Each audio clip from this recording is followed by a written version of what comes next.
What is going on, everybody? What is going on? Welcome to another episode of the What is Crypto podcast. Today, I have a very special guest on the line. I have Trace Mayer.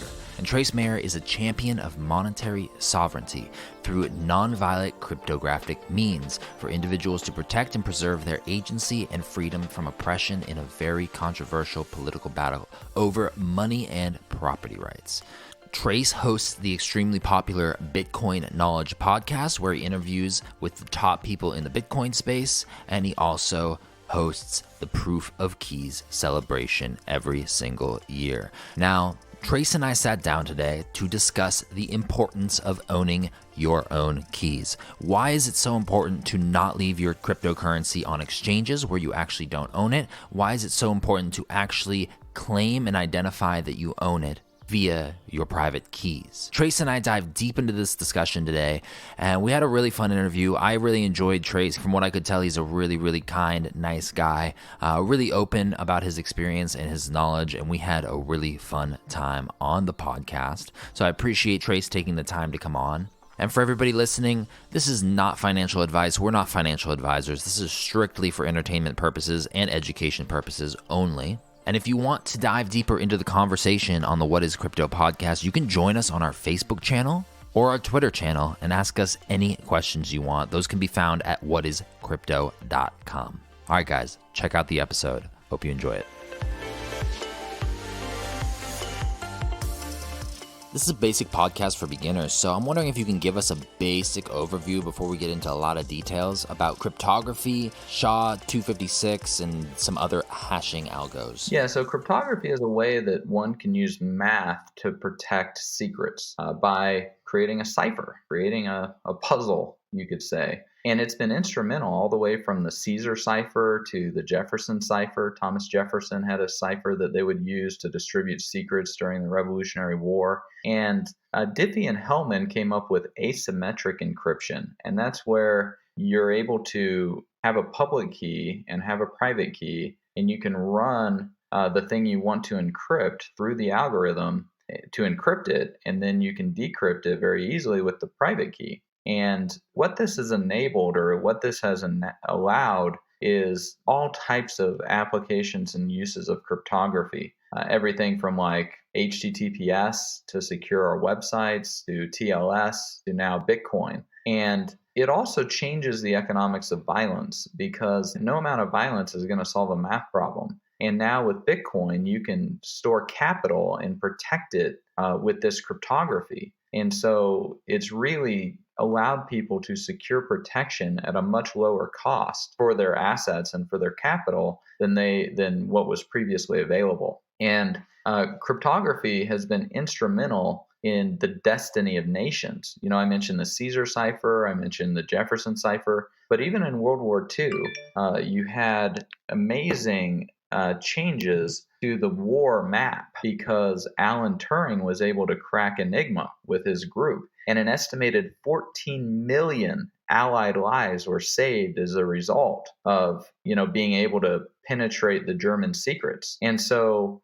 governments have always been very interested in cryptography and its use on the battlefield because it's such a force multiplying weapon. And so, that's what we're using with Bitcoin, because we're talking about monetary sovereignty. That's really the purpose or the aim with proof of keys, is I want individuals to claim their monetary sovereignty. And so that's how you step onto the battlefield and you arm yourself with this asymmetric encryption. And no amount of violence is going to be able to solve that math problem. So it's like an invincibility fortress that you're able to protect yourself into. Now, whether people want to claim their sovereignty or not, that's totally up to them. But that power is now there, and it now exists. And this is power that, not even the most powerful government supercomputers can crack this type of encryption. And they know that. And that's why they use this same type of algorithm, the SHA-256, to protect their own secrets against their geopolitical adversaries. And so this is very, very powerful stuff. And we as individuals, if we want to, can wield it and can use it to protect ourselves. And I think that's a very important thing. Yeah, and I want to ask you two things off of that because it's really interesting. First off, what is this financial sovereignty that you're talking about? And second, why is it important? So, monetary sovereignty has been a war that has been waged for millennia, and it really has gotten picked up a lot more with the advent of paper currency and fractional reserve banking. This is why the Roman emperors stamped their face on the coins, right? They want people to think that they're in charge, not that the people are in charge. And so, with monetary sovereignty, I see two really big fronts. Bitcoin, we have taken the front of scarcity, and this is the most important front in my opinion. This is like the battle over Europe in World War II. And with scarcity, you get this monetary sovereignty to protect your savings against confiscation through inflation, which is a form of taxation without representation and without due process of law. And GATA, the Gold Antitrust Action Committee, they've been blowing the whistle on the gold price suppression scheme for 2 decades. Alan Greenspan testified twice before Congress that central banks, plural, stand ready to lease gold in increasing quantities should the price rise. And so what they do is they suppress the interest rates and they suppress the price of gold in order to manage the lives of billions of people and interfere with their ability to perform economic calculation and effectively siphon off, like vampires, part of the life force of the individuals that has been kept in the savings. And as Alan Greenspan wrote clear back in the 1960s, gold stands in the way of this insidious process. Mises wrote that sound money protects against despotic inroads on the part of government. It belongs in the same class as constitutions and bills of right. And so with Bitcoin, we've now created the first completely scarce asset. There will only ever be 21 million at the most.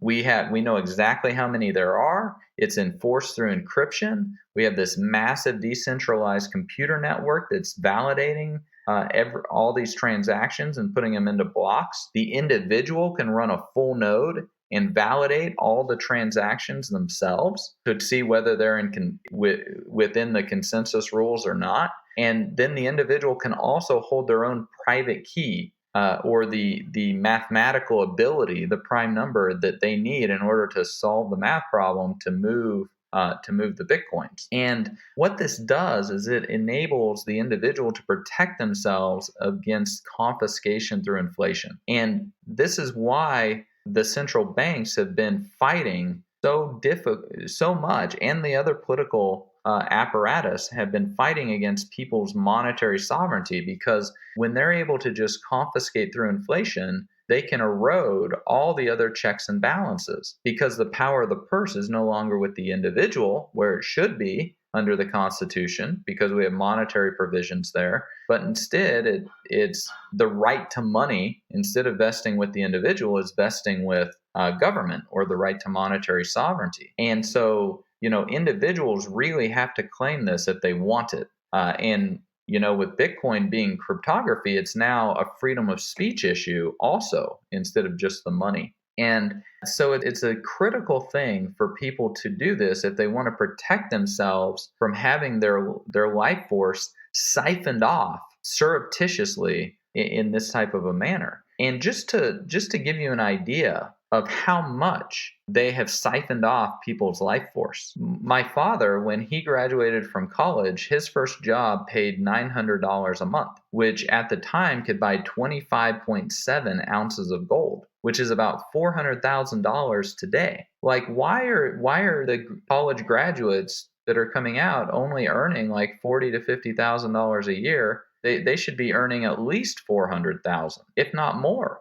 Since we've had all these technological advances and increased productivity since my father graduated college. And yet we don't have it. And why is that? Because the standard of living has been siphoned off by these monetary vampires that are able to engage in this confiscation through inflation. And so the power for them to issue what we use as money is infinitely more valuable than the price of the portfolio asset. That's why they suppress the price of gold, and they will probably try to suppress the price of Bitcoin. But you can buy the Bitcoin and take possession of it instantly. And the cost to run a Bitcoin full node is basically free, whereas the cost to run a gold full node is very expensive. You have to melt the gold down, prove it's 100, prove it's gold. Those are very expensive costs. The cost to move it is very high. Poland, for example, moved 100 tons of gold back to Poland. They had huge operations moving that with police and security companies and G4S and everything, moving it from London to Poland. Someone moved $330 million of Bitcoin in a Bitcoin transaction for 32 cents. And not only were they able to move it like the Polish moved the gold, but they were able to verify with 100% accuracy the quantity and the quality of the Bitcoin, which the Polish were not able to do because they didn't melt down the gold bars and recast them. So Bitcoin is a very superior monetary technology that enables these types of actions to be taken at a much lower cost in order to protect and enforce one's monetary sovereignty. But one actually has to still do a little bit of work, even with this highly powerful force multiplying technology. Well, I think people don't necessarily consider something important until it's the only thing that matters. Last year, I announced proof of keys, and then Quadriga CX failed, and then Cryptopia failed, and people lost hundreds of millions of dollars when these fraudulent, scammy businesses were revealed for what they are. And so, we're talking about a global coordinated bank run on an asset that's strictly limited in amount. Do you want to be at the front of the line or at the back of the line, right? Do you want to be the person that's waiting to get your claim from Mt. Gox, or do you want to be the person that has your Bitcoin in your wallet, where you hold the private keys and you're doing your own full node consensus checking? And not just Bitcoin, but all your crypto assets. Withdraw everything. Withdraw all your Litecoin, withdraw all your Brin and Beam and Mimblewimble coin, and withdraw your Zcash and your Monero. Withdraw everything from all third parties. Enforce your monetary sovereignty. You're going to learn real quick whether they're going to send it to you or not. And do you really want to be at the back of the line when we're having this annual celebration of our monetary sovereignty, where everybody in the crypto space who wants to is demanding that they have their crypto assets sent to them? How do you know whether the exchange that you're trading on is solvent or not? This is the ultimate test. Don't rely on any bit license. Don't rely on any financial statements, or worse yet, any statements from the CEO or whatever. Just tell them, send me my crypto to this address right now, and you're going to learn whether they're going to send it to you or not. This is the real deal. And if you don't do it, you have no one to blame but yourself for not claiming your monetary sovereignty. And so if you're waiting in line at Cryptopia or Quadriga CX or Mt. Gox, because you lost your money because you entrusted it to a scammy, fraudulent organization, and then you didn't step up to try and claim your monetary sovereignty, that's your own fault. We have the tool to claim our monetary sovereignty. Are we going to do it? Are you going to be a first-class Bitcoin citizen running a full node, holding your own private keys, or are you going to be second class or third class, or perhaps even a slave?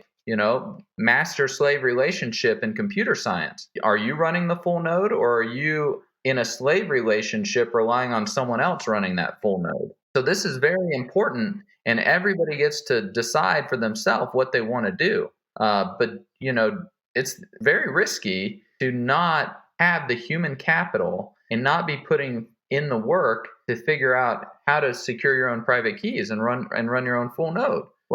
Ignorance is very expensive in this industry and in this space. And if you think that you can invest in crypto but remain ignorant of how to properly secure it, you're just cruising for a bruising. And if you think you're going to make a bunch of money on crypto, a lot of it is not necessarily how much you make, but how much you keep. And how do you know how much you're actually going to be able to keep? Well, you have to try to withdraw it. You got to ask for the withdrawal, right? And then they got to send it to you. And then once you get it and it starts getting confirmations, now you know that you've got it and that you've kept it. So, this is just a very, it's up to each individual. And, I think everybody should be making their own choices and their own decisions. But, this is something I would strongly recommend is claim your monetary sovereignty. Just demand the crypto assets and see if you can get them. It's a great exercise for you to do. You get to invest in yourself. You get to develop this human capital. Who knows what the return on investment for that will be? I mean, I got a friend. He had over $5 million on Mt. Gox. Then he got laid off from his job. Then he got in a car wreck. So he's been on unemployment, living on his parents' couch, thinking what could have been, because his money on Mt. Gox is now worth like $40-50 million. And yet he's poor, right? Like, because he didn't claim his monetary sovereignty, because he didn't invest in himself, because he didn't withdraw the crypto to his own wallet. He had no one to blame but himself, but man, that's a lot of remorse to have, isn't it? Like what could have been. So, but man, he sure had good profits on paper, but never actually got to realize any of them. Because he just didn't take the appropriate actions. I really think that explains the private key situation really well. And Trace, I just really want to thank you, man, for coming on the show today. You took the time to come on to discuss this important issue with us and diving in with us about how all this works and how all this functions. Yeah, thanks so much for having me. We have some resources on proofofkeys.com where people can learn some of the best practices. We have links to Glacier Protocol and smart custody. We talk about full nodes and different hardware solutions, because there's definitely a lot to take into account. And when you think about it, nobody really cares about your monetary sovereignty. You have to care about it for yourself. And if, think about if you're an employee at Quadriga CX, are you really going to encourage people to participate in proof of keys, or are you just going to be silent and not really talk about it?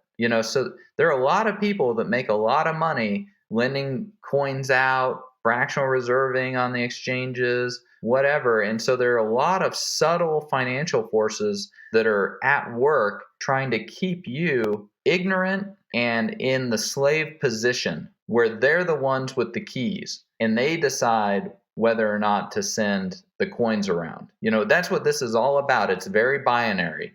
You either have control of the keys or you don't. Not your keys, not your coins. And so, this is just very important for everybody to do if they really want to be doing crypto the right way. Nobody else is really going to look out for you. Nobody else is really going to try to protect you. I do all these interviews about proof of keys, totally pro bono. I don't make any money on proof of keys. So I do it as a public service with an intent to help strengthen the Bitcoin network and our other crypto networks by having them more decentralized in terms of who's holding the keys to the money. So thanks so much for having me. And we look forward to it next year also. All right, guys, that was a really fun episode with Trace today. We really sat down and we explored a lot of different concepts around why it's so important to own your own private keys. I'm pretty impressed by Trace's ability to explain this so well as explain it in simple and easy terms. I've been doing this crypto stuff for 2+ years, every single day, almost all day, every single day, studying, learning, implementing, and really putting myself out there. And I can tell you that Trace has extensive knowledge in comparison to me on these subjects. And I really respect Trace in terms of the effort that he's putting out into the community to build it. And beyond that, just his ability to portray his message so clearly and so well. I want you to either open a trust wallet or any form of wallet, whether it be mobile or whether it be desktop or whether it be online, whatever it might be. And I want you to open it up